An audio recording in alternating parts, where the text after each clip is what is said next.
Hey everyone, it is your favorite monkey and welcome back to Scrap Mechanic Survival. And I want to turn your attention to this vehicle over here. Okay? This is a vehicle that consists of concrete. Highly impractical. But the word impractical in Scrap Mechanic is not in their dictionary. So, thanks to John Bain.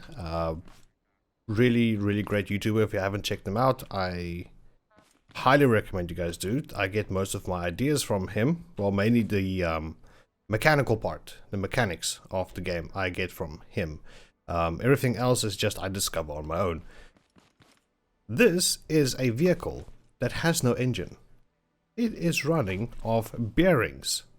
Okay? Oh, that is some bending going on there, but that's the weight of the concrete. Yes. So, quickly I want to go ahead and grab these. And I am getting a little bit sick and tired of going into the ocean or the water and collecting oil.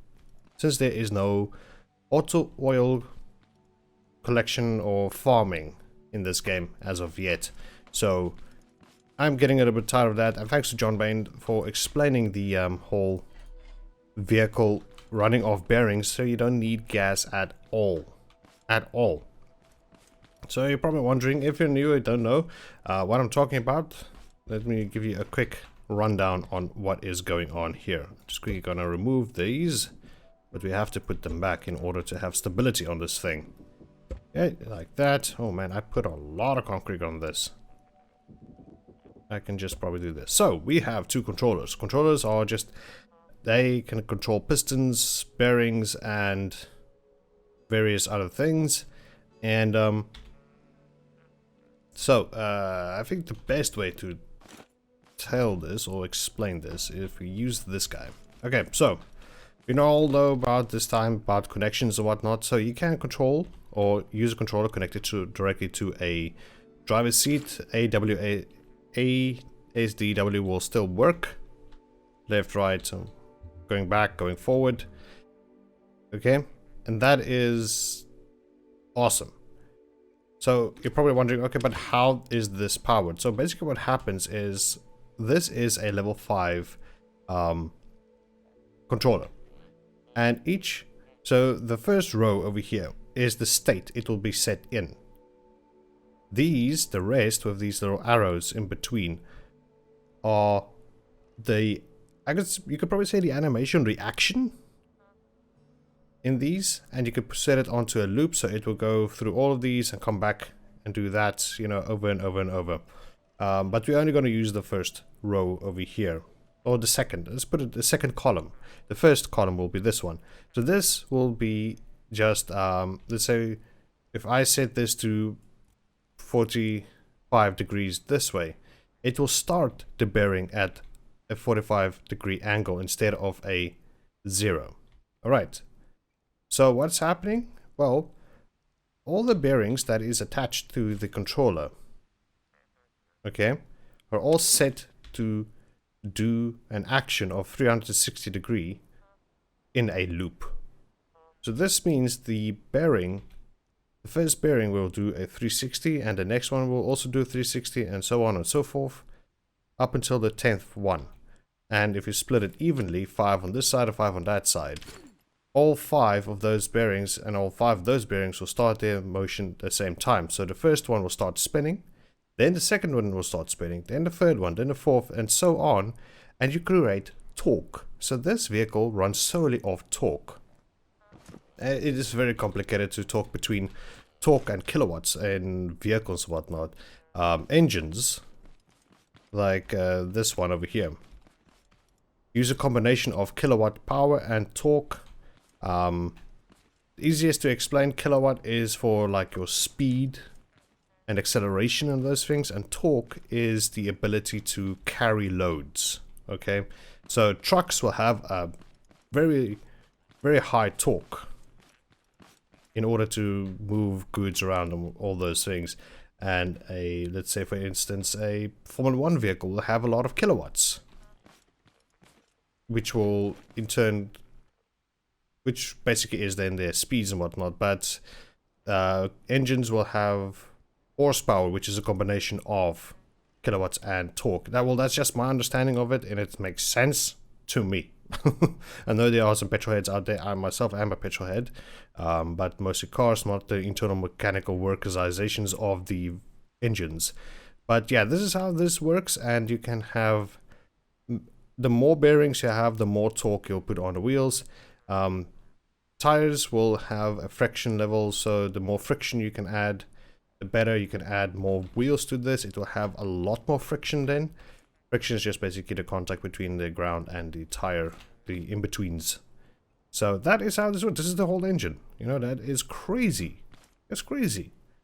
So I was thinking we are going to replace our Explorer little vehicle with one of these, and maybe I will go and swap out some of those vehicles, our Tree Eater and Claw Machine, to just a normal drive will be the setup, but the blades and those things, the drills and blades, will have their own petrol engines, thus saving a lot of gas in the end.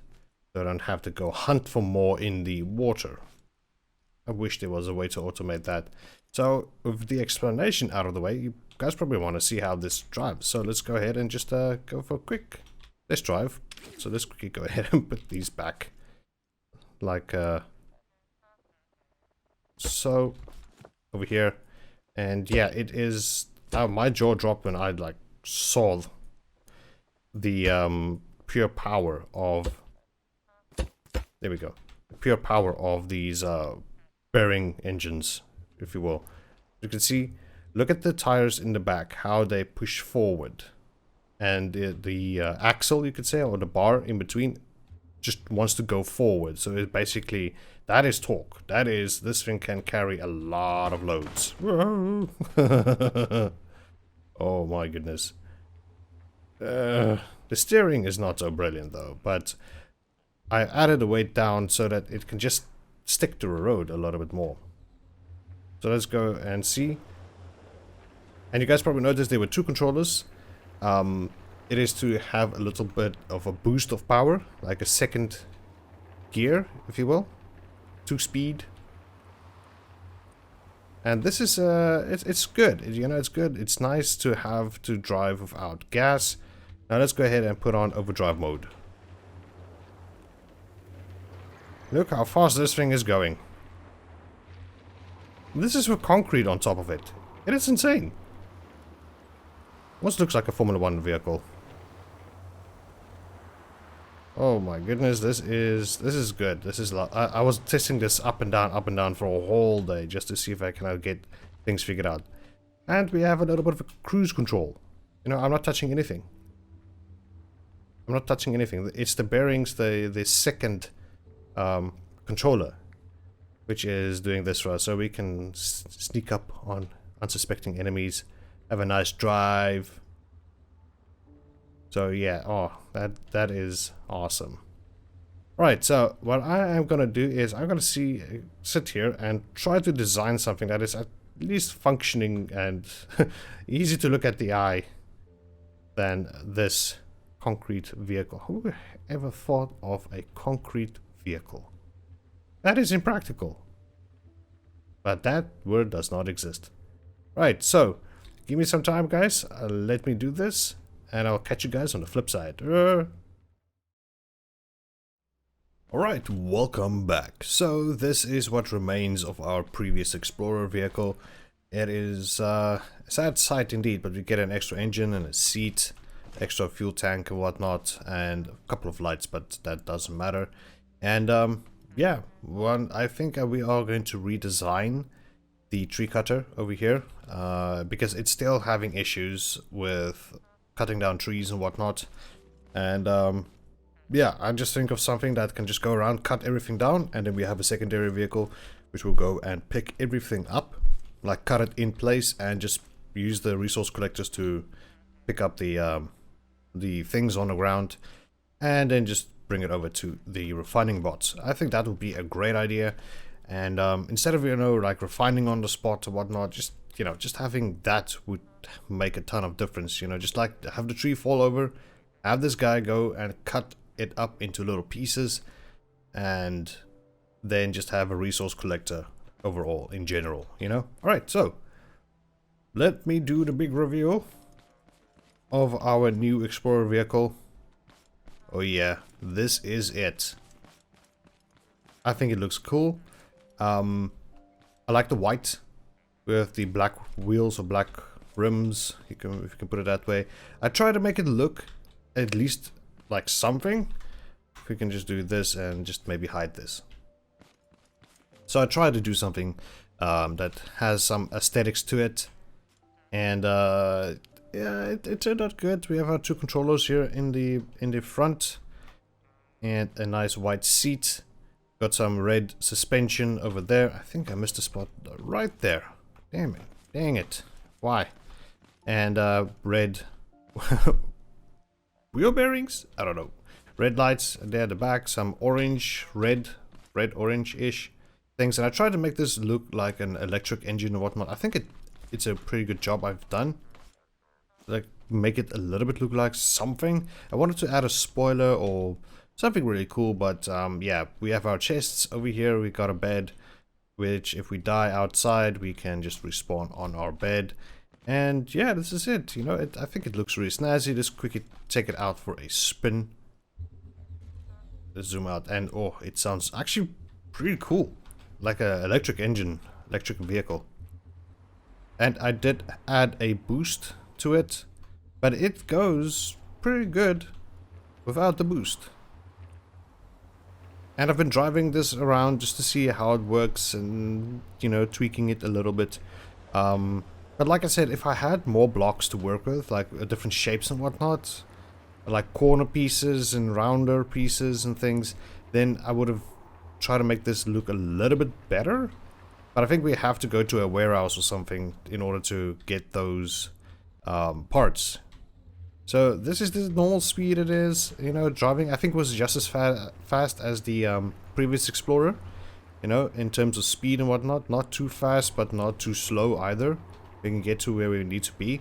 But as soon as I pop the turbo, you know, then this thing just goes and it goes. It just keeps on going. It is insane. And it can turn like quite... we can do drifts now. I kind of like that. I like that, doing that in games. You know, any driving game, I like to, you know, whatever corner I get, I like to do the, like a drift in some fashion. But, oh, let that oversteer kick in, then you wipe out. Then it just becomes doing some donuts and whatnot. And I like the white light in front. It for me it feels like it lights up a little bit more. Ah, it's gonna crash. Ah. It lights up a little bit more. I can see a lot further than the yellow light or the orange light they had in the beginning. And I feel like the extra lights in the front, oh, that does look cool. Ah, pothole. Does add to a little bit of more range or wideness to it. It just feels like it. Maybe no impact whatsoever. But I feel like this is it, you know? And it looks really cool at night. That red glow in the back makes it feel like a proper vehicle. I wish I had something like if I were like braking or something, then the lights at the back would turn on, you know, like as if I'm braking or something. That would be so cool. But yeah, I don't know. But yeah, I think this is cool. I think that I like this a lot. And it does shed a lot more light on subjects at night. Let's just switch this off. You know, we can still work. There's still plenty of light, as we can see that critter over there. And this thing does a proper job killing things. I think because of its weight. Oh, you want to play? Right, over here. Oh, I'm spinning out. There we go. Peace out. And it stops properly. It doesn't really roll back, whatnot. So I was thinking of doing the similar setup on our other vehicles. You know, just to have that torque or power and everything as we're cutting down trees, whatnot. But yeah, I think this is gonna be it for me today. Thank you so much for joining me here on Scrub Mechanic. Hope you guys did enjoy today's episode, and I will see you guys next time. Bye bye.